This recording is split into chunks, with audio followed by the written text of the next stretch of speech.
So mga idol, nagsugod na og tao diri og kaning peryahan diri sa Ilihan mga idol.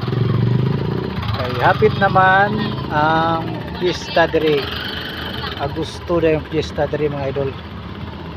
So tanawa mga idol. Ilan ang gi-assemble ang ilang peryahan. Siguro mga kuan sila.